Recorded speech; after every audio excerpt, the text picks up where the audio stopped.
Hi, I'm Dr. Shilpa, and today I have with me Dr. Meenaz Khoja. So, as it is said, be good to your skin. You'll wear it every day for the rest of your life. So, we have Meenaz Khoja. Dr. Meenaz is a board certified allopathic aesthetic dermatologist and trichologist practicing in Pune for the last 7 years. She doesn't look like though. Meenaz, I'll ask you for your secret. Okay. She did she did her PG from Mumbai and has passed with distinction and a gold medal. Beauty with brains, I'm sure. So she deals with all kinds of skin, hair, nail, and cosmetic concerns. She has an avid interest in non-surgical cosmetic treatment and lasers. She has her clinic on Dhole Patil Road near Pune Station and also visits Ruby Hall Clinic and Joshi Hospital, Bhandarkar Road. So, your skin health, I'm sure everyone would agree with me, plays a major role on your mental and emotional well being. Meenaz, I'm sure you would agree. I mean, the kind of patients you would be seeing, I'm sure this holds true, right? True, that's right. Yeah. So today, Dr. Meenaz is going to clarify a bit of our doubts. We don't have enough time that we cover everything, but a little preview about how and what can be done in certain cases and how Dr. Meenaz treats them, little home remedies or what she can do to help our viewers. So, doctor, tell me something. What are the major problems women come to you with? So, at the outset, let me thank Dr. Shilpa Rao for this wonderful initiative. And I think it's very much needed. So, I'm very thankful to her to consider me for to give me this opportunity. And I would love to, I would love to be educated and spread this, awareness through her medium. That will be great. And she's such a sweet person as it is. So, I'm sure that touch more lives and this will keep spreading. So yes, let's hope for that.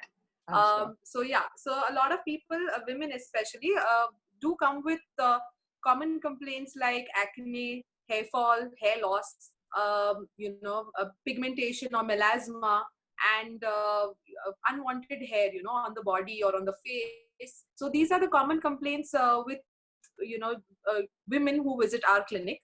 So now I would like to differentiate just like a little word on hair fall and hair loss. So these are used interchangeably. So I was talking about hair fall, which is basically increased loss of hair strands. So when you run your fingers through your hair, you observe that a lot of hair strands are coming out. That is hair fall. And hair loss is basically the thinning or the sparsity or the reduced density of hair on the scalp. So they are not the same. So when you say that you are looking for some treatment for hair fall, that is excessive hair shedding, and hair loss is thinning or the baldness, like we say in common terminology, right? So this is the difference between these two terms. So I just thought I'll take this opportunity to clarify these things. So these are the complaints that women mostly visit our clinic with.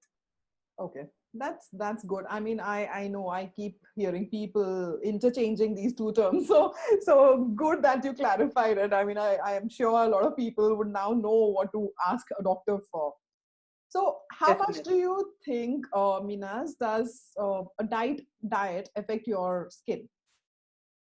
So yes, so diet is basically, like we all know that a diet plays a very important role. A balanced diet plays a very important role in the normal well-being of a person. You are what you eat, like they say. Okay. So for skin, especially skin and hair, you have to be very, careful with what you're eating. Why? Because see, now the skin and hair are just beauty objects for the body. It does not really serve purpose of saving your life. So suppose if you have only 100 rupees and you have to you have to buy makeup, or you have to buy your skin creams, or you have to buy food, what would you prefer? So first you will try and spend say about 80 or 90 rupees on like a full meal to fill your tummy so that you're not hungry anymore, right? Absolutely. And the remaining 10-20 rupees you'll try and spend on some creams or some oil or whatever.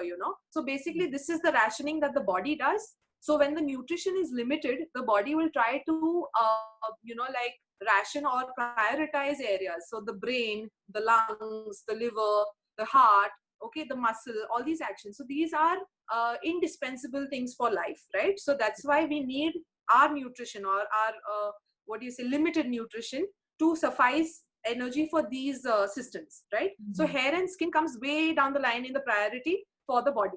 Okay, so now if you want your hair and skin to be good, that means that you have to have enough of nutrition so that the body fulfills the needs of all the other, like the systems which are important for your well-being and your life.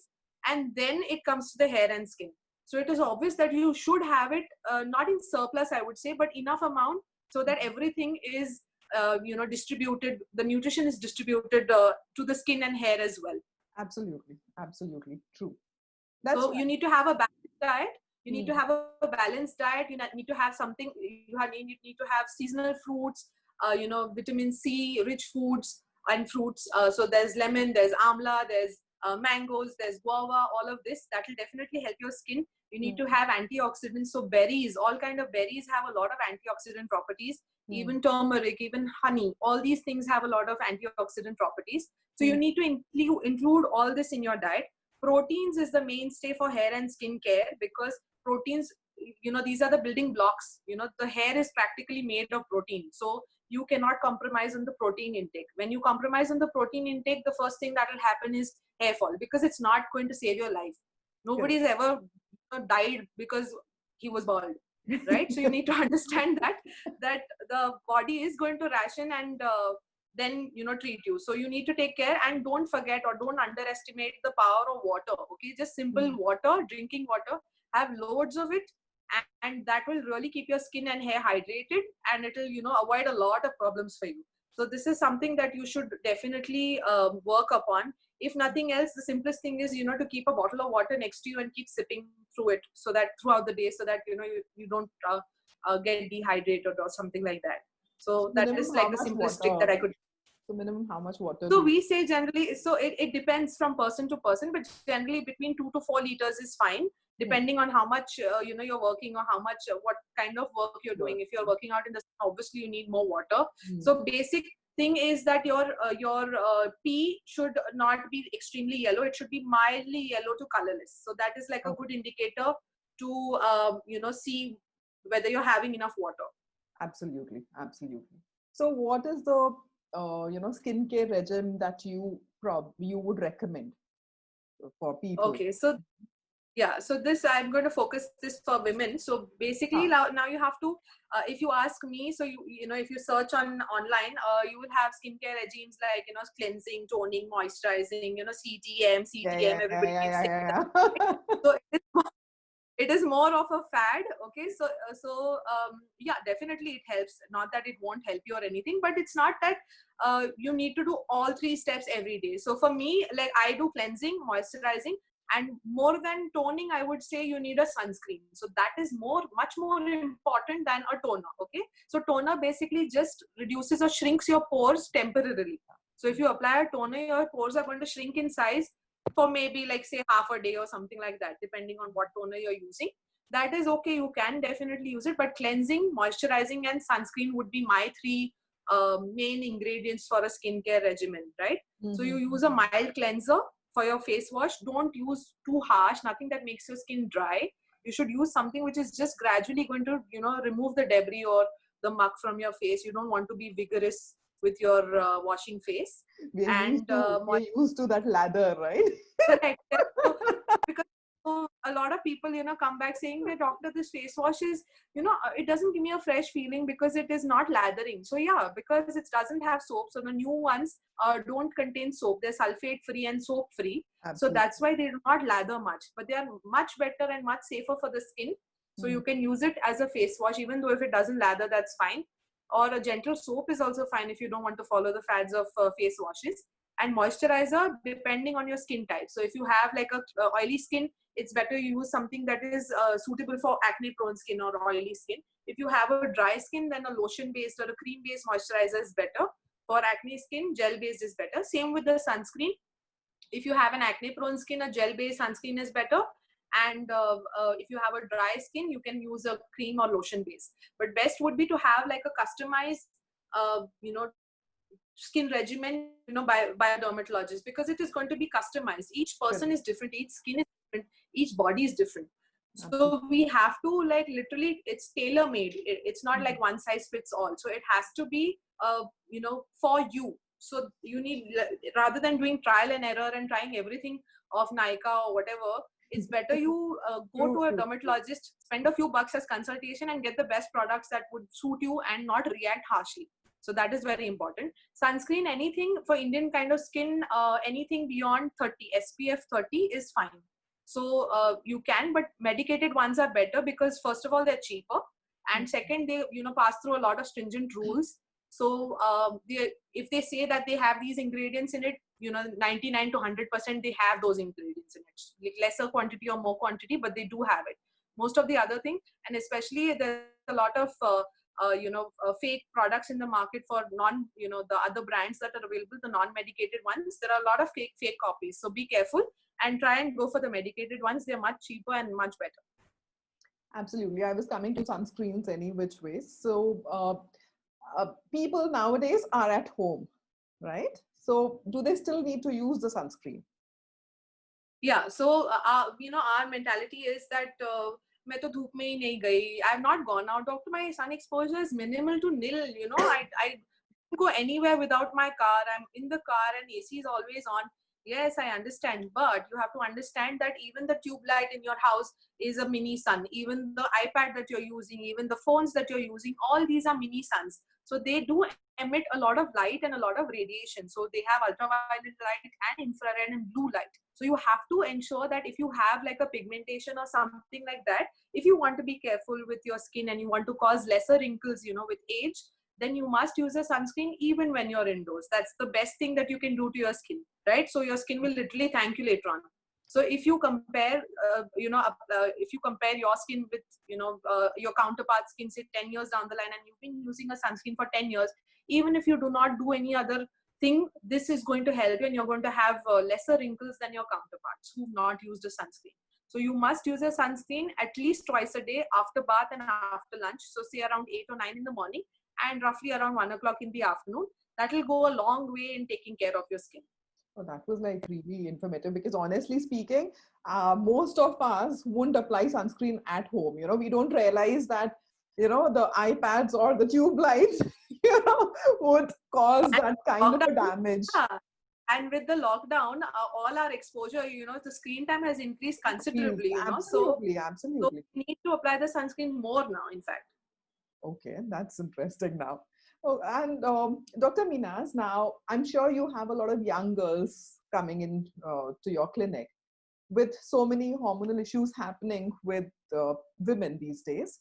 So how do hormones affect the skin?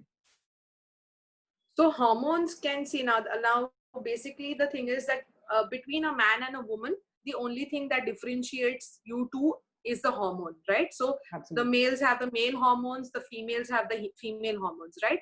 Now the problem occurs when the female body starts producing male hormone.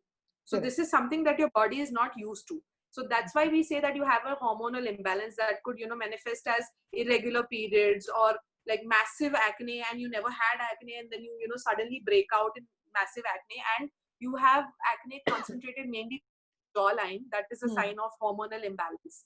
Okay. And you'll have like very severe grade of acne. So it's not like a normal 1-2 pimples on and off, before your periods or something. It's going to be much severe. It's going to be throughout the month, and it is going to be leaving a lot of marks and very painful. So it's that is one manifestation of hormonal imbalance. The other is hair fall. So excessive hair fall, excessive hair loss, like I explained, there's going to be visible scalp. The density of your hair is going to reduce. The sides are going to become thinner. The parting is going to become wider. So women mostly do not bald like men do. They don't have like a receding hairline, but they have reduced density. So the parting will increase in size, So 1 centimeter and it will become broader. So your parting will become broader than 1 centimeter. Then your sides or your temples will become a little sparse. And you will see that your plait or your pony is becoming thinner in size. Right? And the third is hirsutism or unwanted body hair.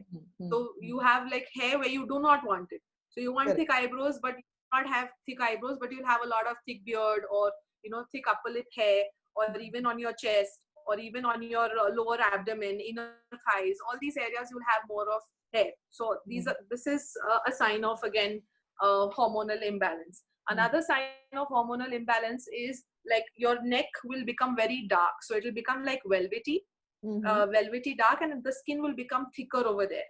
So you will see that you will have thicker skin over the knuckles, over the elbows, over the neck, over the armpits, the groins. All these areas will be like very dark and very thick. So a lot of people, just randomly seek suggestions for dark thighs, dark inner thighs and all that. But you have to understand that this could be a sign or a manifestation of something hormonal. So it just not, one tube is not going to really do wonders. You have to try and address the underlying cause of it, right? So this is also another factor or another manifestation of hormonal imbalance. And yeah, I think this is about it for the skin part of it mainly. Yeah. Okay. Because with us Indians, I think the main problem is, you go and pick up an over-the-counter kind of a cream, and start applying it without even knowing the reason behind it. Obviously. And most of the skin, like, yeah. Thing is, the chemist is not going to use their brains. Okay, now you have to understand that the chemist has done a different core, a different subject. He has studied one subject for 3 years or 4 years. Absolutely. And he has become a master of that. See, now you imagine a doctor. I have to become a skin specialist. I have put in at least like 10 to 12 years of my life studying skin or dermatology. Okay. So now no self-proclaimed person can come and say that I know everything about skincare, and even dermatologists cannot say that they know everything possible about skincare. Every day something or the other new is added. Okay. So you have to imagine that we are specializing. We are putting 10, 12 years for one field. Absolutely. Okay, the chemist is using his knowledge or whatever for multiple fields, all possible health fields or all possible medicines of all the branches they're giving, right? So skin is, like I said, a neglected branch, because they feel कि हाँ एक tube, एक tube ही तो देना है, उसमें क्या है, ये tube लगा दो. And most of the time, yeah, 95% times, this tube contains steroids. So it does give you that skin lightening and that glow, that immediate glow, or miraculous glow that they say, right? Overnight wonders, like they say. Absolutely, so this is going to give you that, but in the bargain you're going to lose out for something like permanently. So your skin is going to become thin. It's going to become a lot of it's going to have a lot of hair. It's going to be so fragile that you scratch and it's going to tear. Imagine, like, your face, you've been using that cream for so many years now that once you have itching or something, you scratch it, the skin just tears. So that's like a permanent damage. Stretch marks is another thing that you can have because of steroid damage. So yeah, so common things that for fairness, they'll use these creams. For fungal infections, they'll use these creams. So I just want to request everybody that it's not that to save a few bucks on consultation of a specialist doctor, you're going directly to the chemist to take some cream over the counter, right?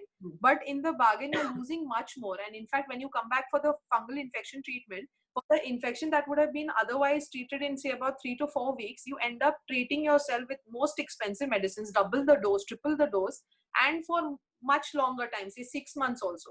So in the process, in fact, you're losing out more money. I'm not saying that you go to a private practitioner or a private dermatologist. You can go to any dermatologist of your choice, of a charitable hospital or a government hospital, whatever. But please seek specialist opinion only, and try and use anything on your skin only after showing it to an expert. Makes sense. That's true. So Meena, I've seen a lot of young girls during their puberty. I have a lot of patients whose kids are during in their puberty and have a lot of skin issues.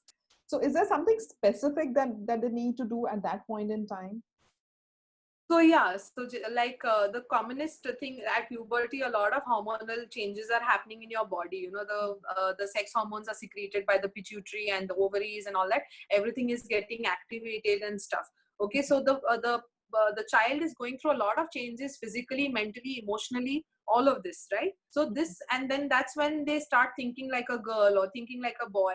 So this is like a life turning phase, right? So commonest complaint that they have is acne. So they'll have like whiteheads or blackheads on their face, forehead, you need to be careful, because most of the times they don't know what it is, but they are bothered by it, and the parents tend to ignore it. कि हाँ ठीक है ये age में सबको होता है, and they don't seek treatment for it, and the child is very nervous or anxious about it, probably being made to feel awkward in school, or peer pressure so bad, or they tease the child or whatever, and then the child starts picking on them, and Right. creating more harm than good. So I would suggest that even at the slightest appearance of acne, even if it's not too much, just a cream or a application will help you. So visit a dermatologist and get it sorted at that age, because hormonal this thing takes time to set, and the acne can go on from, like, say, early teens, so 13 to sometimes even 10 years old actually, from 10 years old to 35-40 years of age.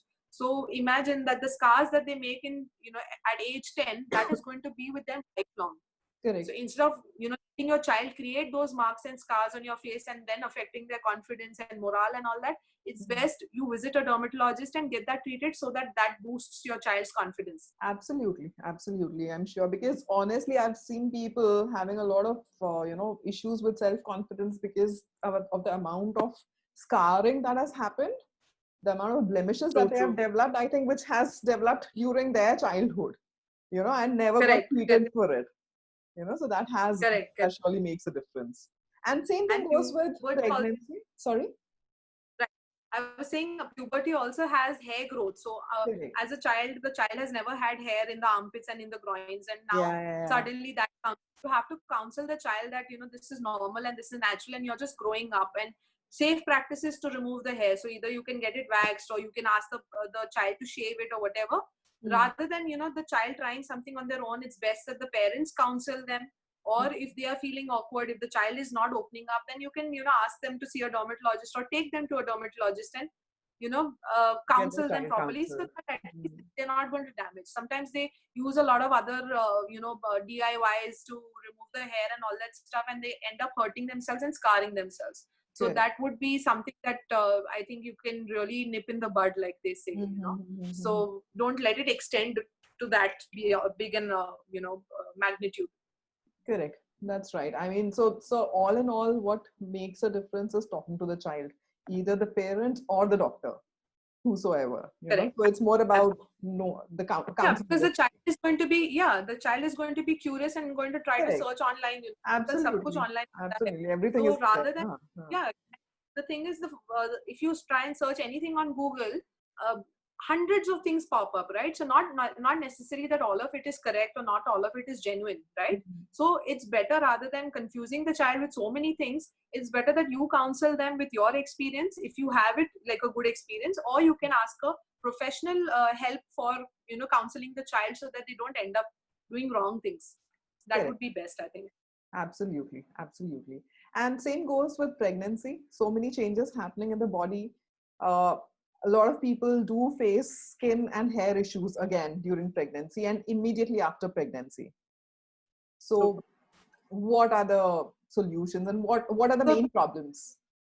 So the common issues that people face during pregnancy is the pregnancy mask, or they say the Right. pigmentation on the face. Mm. So that is known as melasma. In pregnancy, it is known as chloasma. So Mm. that butterfly shaped pigmentation that you have on the face. Okay, so Mm. that is the commonest thing that Indian women experience. Mm. And some of them also experience this because of oral contraceptive pills. Correct. So even if they are not pregnant, and if they have taken oral contraceptive pills for postponing pregnancy or as a contraceptive, sometimes as a side effect this can happen. So this is something, again, your sunscreen comes into play over here. If you've been using sunscreen throughout the pregnancy or throughout your adult life, the chances of you getting a melasma would be much lesser. Of course, Correct. this is all hormone related, so most of these things are going to settle down after your pregnancy, after you deliver the baby and stuff, after you finish feeding the baby and stuff like that. Your hair, so only then you develop like generalized pigmentation on the body, so you can go like 1 to 2 shades darker, okay, than your original complexion.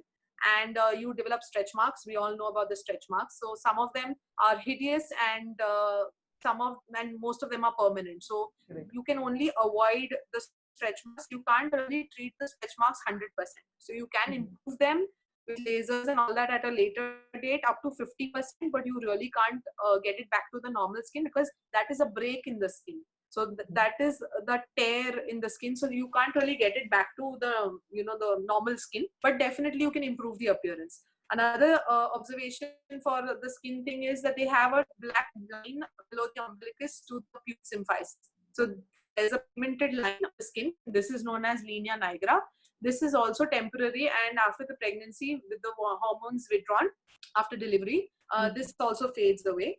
One major advantage during pregnancy is that you have a very good hair growth because of the hormones. So your head is full of hair, and so some people, most of the people get that pregnancy glow because of the hormones, the lucky ones obviously, and the not so lucky ones end up with pigmentation or generalized darkness and stuff like that. So you have to see which category you belong to, and take definitely care according to that. And you have to understand that you can't use many applications and medicines in pregnancy, because you're bearing a child, and whatever you eat or whatever you apply, because the surface area is so much, that can actually get absorbed in your skin and your blood circulation and reach the baby. So that's why you have to be very careful during pregnancy of what you consume and what you apply. So even though if it's just a cream marks or whatever, over the counter oils or whatever it is, sure that you consult a dermatologist and then you apply it, so that it is safe for you and the baby. Okay, all right. And the hair that grown, yeah, the hair fall. The hair that you've grown during pregnancy, that starts falling off. So after 4 months of delivery, all that hair starts falling off, and that's when you're alarmed that, oh my god, what happened? And because you had like 9 months of good hair, and now suddenly you have like lot of hair fall, you go crazy and panic, what is going on. So this is normal. But if after 4-5 months, after the hair fall, that's a cycle. So if that cycle does not break and your hair fall does not reduce, then of course you can seek professional help from a dermatologist and trichologist. So now this is important, because a lot of people are no degree in trichology per se, much to everybody's surprise. So there is no professional degree in trichology separately. So you can't be like a lawyer and then do trichology, or you can't be like a beautician and then do trichology and call yourself a trichologist. Okay, all this is self-proclaimed. Please beware. All dermatologists are trichologists by default. So all dermatologists take care of skin complaints, hair complaints, nail complaints, and aesthetic complaints, or the beautification complaints. So don't get fooled when a person says, oh, no, for hair, you don't show a dermatologist. For hair, you show a trichologist. So we have so many patients coming to us, and because we've explicitly mentioned on my letterhead or on my card or something like that, then while leaving the clinic, they're done with their consultation, and then they see a trichologist. So she sees hair as well. And then they ask, doctor, do you deal with hair also? So yes, yes, all dermatologists by default deal with hair. So you have to understand that. So there is no only trichology branch, okay? And you can't be a non-medico or a non-MBBS person who practices only hair. That is not legit. Not right. So please beware. I just thought I'll give a heads up on that, because that's another fad coming up. Oh, I know. Every second person is a trichologist these days. Absolutely. True. And you see their profile and you see like exactly what have you done, from which college have you graduated? Oh, no, I have just done BA. And then I'm wondering that how are you a trichologist? I've seen those those people. So it's okay. Yeah, so that's why by default, please remember that your dermatologist or skin specialist sees everything on the outside. So hair, skin, nail, cosmetic, everything they see. Okay, so please visit your dermatologist. एक ही खर्चे में दोनों काम हो जाएंगे. You don't need to see a trichologist separately and then dermatologist separately. Okay. Absolutely. And now, Dr. Minas, now comes menopause. Okay, so nowadays early menopause is happening. Okay, so women are developing issues like wrinkles and dry skin and things associated with menopause, which used to happen when they were like 50 plus. Now it's happening to people in their 30s. So how do you take care of the skin at that point in time? Okay, so the best is to start taking care of your skin. See, it's not going to work overnight, right? It's best that you start taking care of your skin. Apply a sunscreen or moisturizer if it's needed. At least a sunscreen if nothing else, So if you're lazy, then you just use a sunscreen, that's it. But use a sunscreen every day, at least 1 or 2 times. Avoid excessive sun. Same thing goes to when you're, menopausal or perimenopausal, your hormones are going to go haywire. and you're going to get, sometimes people end up with acne, adult acne, like we say, that they never had acne all their life, and just before menopause or after menopause they start getting big acne, so that could be one of the manifestations. So you seek treatment. Don't think कि हाँ ये तो अभी हो रहा है तो कम हो जाएगा, so give it, like, yeah, you can try home remedies. You can try 1 to 2 months of your self treatment or whatever with home remedies, only natural stuff, nothing that is over the counter, nothing that is prescribed by some other person, or some homemade cream. ये cream बहुत अच्छा है, आप लगा get a good glow. So most of these homemade creams also have steroids, because Absolutely. these are these so, and they don't mention the ingredients. So that is your first cue that if they're not mentioning the ingredients, in all likelihood it has something that you shouldn't be applying on your skin. So Exactly. make sure that you don't fall in that trap. Exactly. And When we have it's a lot not of people. visible, obviously you don't know what you're applying in the first place. I'm always surprised at how, like, the best of educated patients, these people go and buy these things, and like it's not even cheap, like 5 It's not. grams, 10 grams for It's like not. 700, 800 I bucks. know. Like And you they've been don't even using know for what's years. there in it. Yeah, they don't know. And the moment you prescribe them something, all their antenna, okay, doctor, won't this cause any side effects? Oh doctor, Correct. this is a medicine, I've read that this causes side effects. So I don't True. understand why they are so selectively why they're so biased against the doctors. Because they feel that the doctors would give you a steroid, but a normal Correct, person, but a homemade cream will not have a steroid. correct, but that's because you're just going on the person. You're just going on the person's hearsay thing. What is the validity if there is a steroid? And so I have a lot of patients who come with these homemade creams, and they've been using, and it's all steroid damaged face on the Absolutely. like when you see Absolutely. the patient, and you obviously know. From my No. first question before the patient is, have you been using any glow cream, or have you been using any homemade cream? And they say, how did you know, doctor? Because your face speaks. Your Exactly. skin speaks. Exactly. Your skin. So we understand that you've been using this. So please do not apply anything. Don't take your skin lightly. Invest in it. I'm not saying you invest, thousands on it or anything of that sort, but invest in it and, follow it diligently, and you will get results definitely. For menopause also the same thing you have to do. Continue using a sunscreen. There are anti-aging creams also available, hyaluronic acid based, collagen based, vitamin C based serums. There are retinols. All this is available, and it is easily available. You don't need to spend a bomb on it. Okay. Correct. For anti-aging, then there are other options like lasers, peels, there are injectables, the threads. So all this is definitely available depending on what is affecting you during your menopause. Most of the women, again, they have unwanted hair. So earlier they didn't have, or they didn't need to ever thread their face, and now Correct.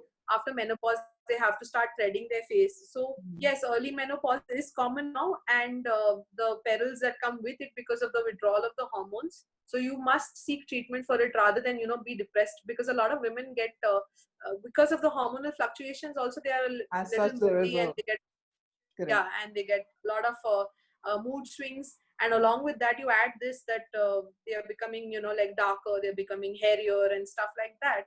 So it definitely does tend to work on their No, minds, it play does. on them. It does, doctor. I mean, I went through a menopause at 36. So I was induced menopause at 36.